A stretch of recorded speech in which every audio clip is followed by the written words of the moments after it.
Piers Morgan has gone head-to-head with rapper Lowkey about the Gaza war, and predictably, Morgan spent a lot of time demanding Lowkey condemn the October 7th attacks.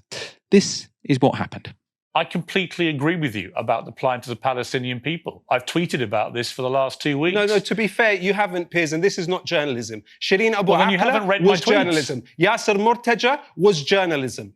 Mu'taz Azaiza, that's journalism. Palestinians are reaching out from the cage that Israel has put them in, and they are trying to speak to the world. Yeah, and they are I'm being simply met. saying, They are being that's met fine. with cold indifference. And I would say to you, Piers, I would say to you that gentleman that you've just had on the show, Mark Regev, he belongs in The Hague.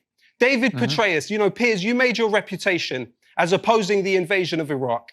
Well, I would ask you, journalist to journalist, how could you justify the interview you just gave to the head of US forces in that illegal occupation of Iraq that David Petraeus led? He was then the head of the CIA. Both of the individuals that you have just had on this show deserve to be in The Hague, tried for war crimes. I am not anything like them. I have not hurt a fly. Those two men have. Why are they given the respectability that you gave them with your interview? And why am I interrogated as if I am somehow someone that could hurt a human being?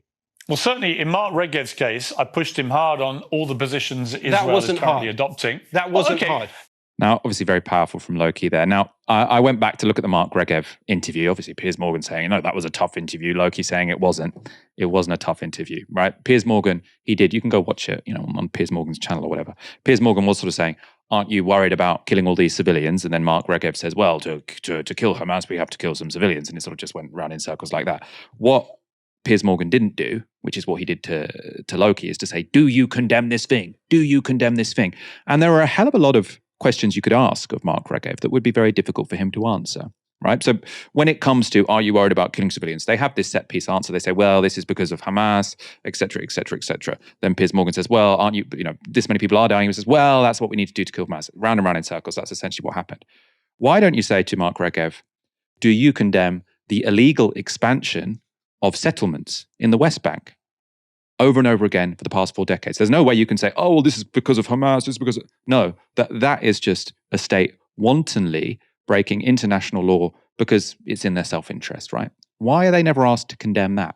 Why are they never asked to condemn the siege of Gaza, right? Why are they never asked why they killed a bunch of people in the part of Palestine that Hamas don't even control, right? There are so many questions you can ask an Israeli politician where it is very black and white. Do you condemn this? Do you condemn that? But they don't. Right. The reason Piers Morgan gave Mark Regev an easy interview is because he pretended, or he let Mark Regev pretend, that this conflict started on the 7th of October. Right.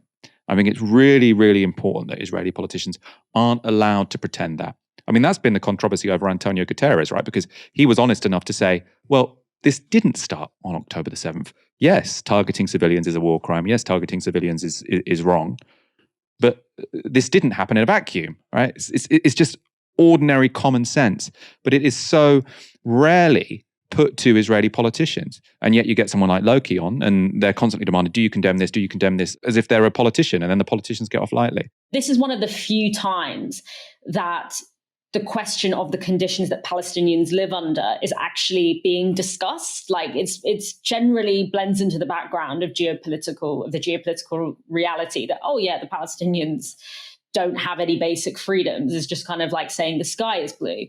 Now that we are actually having a situation where Palestinians are, sitting in front of, and I see this particularly with Hussam Zomlot, who was also interviewed by Piers Morgan, explaining, what conditions his family and his friends and his community live in during peacetime, so-called peacetimes, and saying, we are talking about a population of people who are hemmed in a geography that is basically the size of Greater Glasgow. They can't leave unless they're given a permit, which they are basically never given.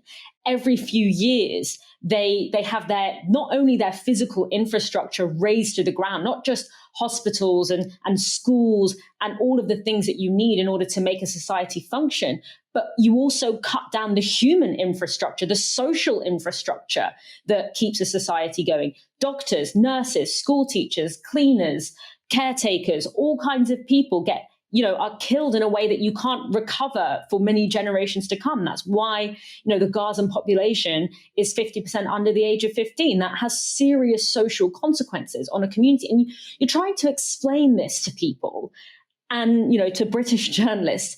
And it's just met with like this glazed over expression as if like, okay, yeah, you got to say all of this so we can get to the actual, so I can just get to my next question. And what I find so ridiculous about it is that these are the same British journalists who believed or entertained the idea that Britain didn't have sovereignty because it was in the EU.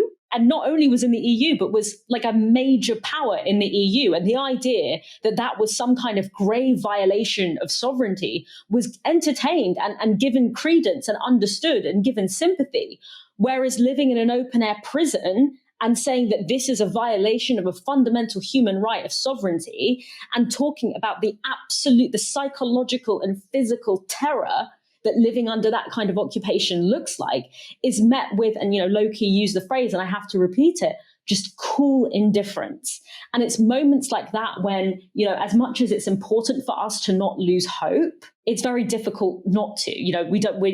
It's not our right to lose hope. It's our right to seek, a free and just future for a population that have been under immense discrimination and occupation for so many years. But it's very difficult to feel like, how do I persuade you that we are human beings like you are when nothing seems to be working?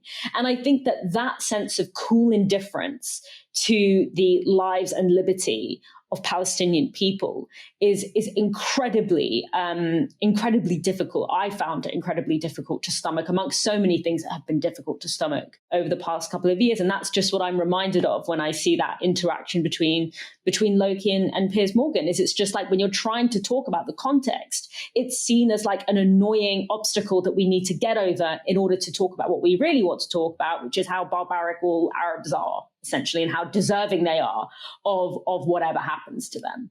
I do think Piers Morgan actually has had a lot of really interesting pro-Palestinian voices on.